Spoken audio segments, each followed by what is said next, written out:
If you can concentrate your mind to one particular goal, that goal definitely will get. There are a good number of challenges are there, but the only solution for all these challenges is repetition.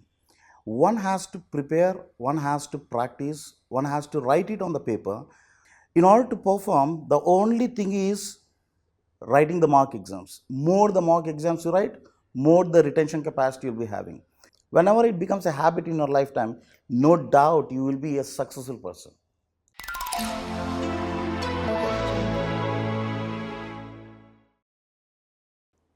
Hello and welcome to this special discussion by Vision IAS related to Prelims 2024. As the Prelims exam is now almost 4 weeks away, you may be wondering and having various dilemmas about how to manage your time as well as preparation in the most efficient manner. Now to help you with this regard, we have today an esteemed faculty of Vision IAS, Jayakrishna sir. Welcome sir. Hello friends. Hello Mr. Kapil. Thanks for welcoming me. Sir, before we start, what kind of issues and challenges or aspirants may face in the time that is left before prelims? A good number of students are coming to me right now and they are asking about the preparation mode. Since they are prepared for the past one and a half year, they are very serious about the exam. Yet there are certain issues which are not anticipated. These problems will keep on coming up. The only solution for this one is they need to keep on practice, practice, practice. You need to practice and you need to revise. The key lies in this one. Whatever the problem they face, there are a number of problems. If at all you are listing out, there are a good number of problems. They are keep on coming out, like retention of the content. Then again, identifying the right answer, recognizing the specific concept in the question paper. There are a good number of challenges are there, but the only solution for all these challenges is repetition. One has to prepare, one has to practice, one has to write it on the paper. First of all, the first step is to read, try to know the concept, entire concept. The conceptual clarity should be there. Once you are having a very good conceptual clarity, then you need to put it on the paper. Once you write, it is giving a good reminding capacity for the mind. Like once you are reading for 10 times, 10 times reading and 1 time writing on the paper, it is almost equal. At the same time, once you read and write, if at all you are practicing that one in the form of the mock exam, and whenever you are revising that one, after the practice, again you are looking at the question, then that will get fixed in your mind. Sir, so students should now focus on revision. And what about reading new content or looking into new content? Should they go for that aspect or should they just leave it? For this, Mr. Kapil, I again wants to take the same statement, whatever the statement I have given just now. Repeat, revise, repeat, revise. Always you need to practice. Go for the mock exams. Since the student has prepared for the last one and a half year, this is the peak time. Whatever they have understood for the past 1 year, whatever they practice in the past 1.5 years, now this is the time period where they need to perform. In order to perform, the only thing is writing the mock exams. More the mock exams you write, more the retention capacity you'll be having. If at all you are not writing the mock exams, whatever, no matter how many times you have read, how many times you write in the paper, on the paper, yet there is no question of retaining capacity. The moment once you practice, the practice is the only way how you can make the things straight.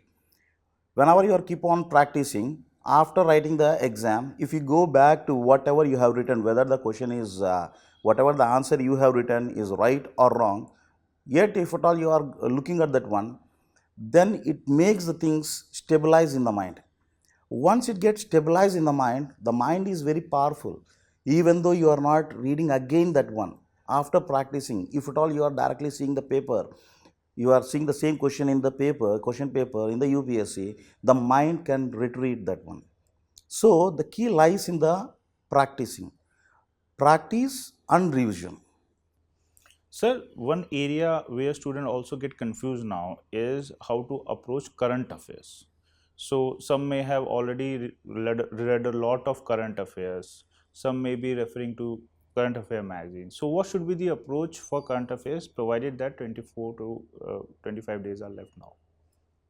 Current affairs is not a one time preparation. It's not like taking one particular book of one particular institution and keep on reading 10 times. No, that should not be the criteria. Current affairs should be done very meticulously right from the day one of your preparation. The primary source is the newspaper. Everyone, they are depending upon the materials that are available in the market. They are roaming for the material, especially with respect to the current affairs. But personally I got benefited by going to the primary source. What is the primary source? The primary source is the newspaper. One has to start right from the day one, looking at the newspaper, identifying the core concept, whichever is important to the UPSC, and you need to mention that one in your class notes or maybe a separate book that is kept for the current affairs. Your handwritten material should become the base for the entire preparation, not prepared by someone else. If someone else is preparing, that is helping that particular personality, not you, whenever you are doing the work. In fact, here I would like to explain one more additional point, Mr. Kapil. This particular exam is not simply the exam for the preparing for only one post or something. In fact, it is making us to introspect yourself, introspect your character, introspect where you stand in the competition, introspect where you stand in your life. It is a mode of exam, is a type of exam where it will change your character. Once you are meticulously preparing this for this exam, the very characters whatever you are building right now, they will be long lasting. And if at all you are maintaining those long lasting characters that you are developing right now here, just now you said that remaining some 25 or 30 days are there remaining, right? One has to plan very clearly, very perfectly what needs to be done in the next 30 days. Not only having the broader plan, even the planning should be there at the micro level. Whenever you are having the plan for this exam, meaning what, it is creating a necessity. It is creating a necessity for you that you need to have a plan for this exam. This very character should be imbibed in the rest of the life. In the rest of the life also, for next 30 days, what should be your plan? Macro plan and the micro plan. This sort of necessity is being created by UPSC. Such a beautiful mode of exam where it is changing your character. All the aspirants, what they feel is, yes, they are preparing for the exam and this is only for the sake of the exam, and once you cross the exam, your job is done. But that is not the one. The real essence of this exam is to change the very character of the personality. Once you are planning for the exam, that very character should be imbibed in the lifetime also. That should become a habit in your lifetime. Whenever it becomes a habit in your lifetime, no doubt you will be a successful person. For the success, what is important is practice. Who is creating that necessity? It is UPSC. Man is such a social creature where always, when the necessity demands, then only he will be performing. And that necessity is being created by this exam. That is the beauty of this exam. So you talked about mock examinations and importance of mocks and practice for prelims exam. So how many mocks should students do now that given 24 to 25 days are left, and till what day they can keep on practicing? In fact, in the class, I used to give this particular statement to the students, like one should be doing a minimum of 100 mark exams, both 100 CSAT as well as GS paper. Since it is last leg of the time period, 30 days, maybe 25 days, it's quite sufficient time, provided if you have read for the past 1.5 year, right? In this 25 days, don't read any other new topic or new subject or whatever that comes even in the newspaper. Let us not go for the new things. Just stick on, just bank on whatever you already is having the information with you. If at all you are keep on preparing the same thing, whatever you know, if at all you are becoming a perfect personality in that what you know, that it can give you a better result. There are in fact two types of studies. One is called as the parallel study and one is called as perpendicular study. What the student is doing right now is going for parallel study. What is this parallel study? Taking more number of books for the same subject. He is reading for more than 4-5 books, 4-5 material, maybe 6 material, and is not mastering at on one book. There is another study which is very much important called as perpendicular study. Take one book which is a standard book, confirm that it is a standard book, and read 10 times. Instead of reading 10 books, read one book 10 times. That will give you more result. Parallel study is for the faculty members but not for you aspirants. Sir, previous year questions also become crucial for prelims. So, what is the importance of previous year questions and why students should attempt them in the time that is left now? Very good question, Mr. Kapil. In fact, what the student has to do in these last 25 days, forget about whatever he read all these things now till now, take only the PYQs. As far, like, maybe you can go up to 2010 or maybe 2000s, take the PYQs, solve the PYQs. In this all the entire time period of 25 days that is left over, you practice strictly each and every PYQ, and don't just read the question and try to identify the correct answer there. I'm pretty sure that you are having very good knowledge right now. You can identify that correct answer. Also go for those options that are given which are wrong options in the PYQs. When that option is there in the PYQ, say for example in a question A is the right answer, B, C, D are the wrong answers, you need to pay attention even on the wrong answers. Whenever you are giving, whenever UPSC is giving that wrong answers, means what? UPSC is having that particular answer in his mind. That will be a potential question for you in the future. So one has to look at the question, identify the right answer. There doesn't end your job. You go to the other options also. You read a little bit, not in depth, just have a glance of that one. A little information needs to be known about those options also. They are the potential questions in the future. In order to crack the exam, this task has to be done in the remaining 20-25 days. You have to do only this job. Don't go for any other thing. Keep the mind cool, be safe, be happy, keep on practicing. Don't get the tension. And at the same time, why the people are feeling tense? Because they are going for calculating the marks. The biggest mistake the student is doing is, once he write the mock exam, whether it may be a previous year question of UPSC or the mock exam of our Vision like Sandan or maybe Abhias, what the people are doing, they are calculating their marks. How many marks I got? My advice is, let us not calculate the marks. Keep on doing the work. But one thing you need to do. What is that thing? Read the question again. After the exam, you take up the question, go to the material, whatever the material you are having, whether it may be your class notes or maybe the prescribed textbook that you are having, you are preparing. Take the question, go to that particular topic, read that one. This has to be done for each and every question. After completing that one, don't count your marks. Once you are counting the marks, it will be coming onto your heart. Let us not count your marks. When you can count, directly count in the UPSC, not here in the mock exam. The only thing you need to do here is practice, practice, practice. So, you talked about student getting anxious and stressed about the marks. As the exam come closer, the stress and anxiety levels will increase. So, can you provide some tips and technique how to manage that stress and anxiety level for exam? Yeah, stress is the one, yes, we can accept this one. But anxiety is a positive word. There must be the people should be anxious. Suppose, let me put like this one in a different way. Like whenever you are waiting for a movie to be released, 25 days, you can't wait. If there is an IPL match that is going to be there after 25 days, you can't wait for that exam. There you are not feeling stress, you are feeling enthusiasm. There you are not feeling what you call as burden on your mind, right? But here, when it comes to the exam, why the student is feeling stress? In fact, they need to wait for the exam. They need to invite. They need to accept. They need to be enthusiastic.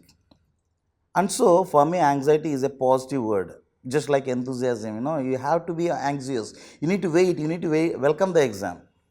Just wait and welcome the exam. Whenever you are welcoming the exam, it itself is 50% success. So one way to tackle it is by changing the mindset itself. Yes, it's all mind game. It's all mind game.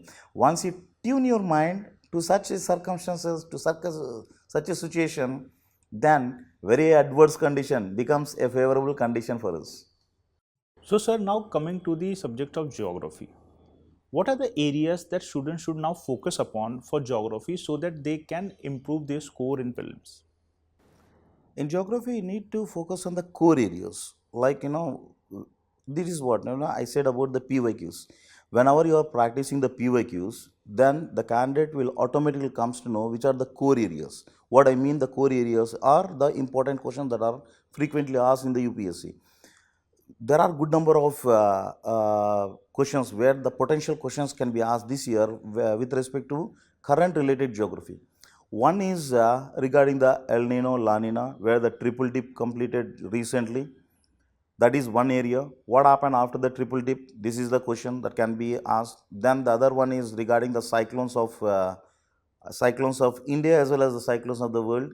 One potential question what I am expecting is about the cyclone Freddy. There is a cyclone. Normally, the tropical cyclones will be staying for just 7 to 10 days over the water surface. Once they had a landfall, they will demise. But this particular cyclone, Freddy, stayed for 37 days and had a landfall for not just 1, 2 times, it had a landfall for 4 times. So, it is a peculiar situation. Whenever such peculiar situations are there, definitely UPSC will be asking the questions. Another very important aspect is the Kallakadal waves that are discovered in the coast of Kerala. Never in the scenario of India where you can find such type of waves which are swelling to height of more than 10 meters. 10 meters height of the wave normally called as tsunami. But this particular wave which happened in the coast of Kerala, where locally they are called as Kallakadal. Nothing but Kalla in the Malayalam language is nothing but thief. Kadal means what? Wave. These are when the weather disturbances are not there on the coast of Kerala, they are happening in the coast of Kerala. Meaning what? They are the issues that are happening somewhere in the southern hemisphere. From the disturbance that is happening in the southern hemisphere is showing the impact in the coast of Kerala, which is located in the northern hemisphere. Such type of unique aspects, whenever they are there, UPSC will be paying attention on this one. You need to catch the pulse of UPSC. Once you catch the pulse of UPSC from where the questions are asked, then everything will set right. In order to catch that pulse of UPSC, you need to go for PYQs. So PYQs are not just important, they are mandatory. Sir, now coming to the last leg of our discussion, any motivational message that you would like to share with our aspirants? The only thing what I want to tell to the students is let there be let whatever I am telling right now, it should be a habit. Let you imbibe this as a character in your life. The point is here, do the work to do the work. What that means, whenever you are doing any work, you have to involve completely in that work. Once you are involving that in that work, that itself becomes a perfection. What do you mean by this do the work to do the work? Whenever you are doing one work, maybe it may be a small work, it's a day-to-day work, but your all attention should be on that work. Say you are brushing your teeth, you need to check where the brush is going, which teeth is being brushed. Whenever you are dressing up, how you are dressing up. Whenever you are grooming, how you are grooming, whether it is all the attention should be focused at one point. Whenever you are reading, all the attention should be on the book. Whenever you are eating, all the attention should be on the eating, what you are eating, how you are swallowing. This is what called as do the work to do the work. It itself is a sort of meditation. When all your energy is focused to one particular point, then it itself is a meditation. You need not to go and sit calm at one place to do the meditation. At every point of time, at every step of your life, you are doing meditation. If at all you are doing this task of do the work to do the work. Whenever you are channelizing all your energy to one particular goal, that goal is definitely achievable. There is no such thing called as impossible. I'll give you one example. Like, our mind, the mind is so powerful. Say, for example, if at all you are seeing the sunlight, when the sunlight falls on the white paper, all the rays will be falling and the white paper will be appearing just like a glowing paper, right? Now, keep a magnifying lens in between the sun rays and the white paper. All the energy will be concentrated at one point. If at all you are keeping a magnifying lens, all the sun rays falls and get concentrated at one point. What happens to the paper? The paper burns, and so our mind also. When all the energy is coming, your mind should be a magnifying lens. If you can concentrate your mind to one particular goal, that goal definitely will get clicked. That is the success of the life. Thank you so much, sir, for guiding our aspirants. So, aspirants, I hope that today's discussion will help you for the preparation of Prelims 2024, and I wish you all the very best from Vision IAS for the exam. Thank you.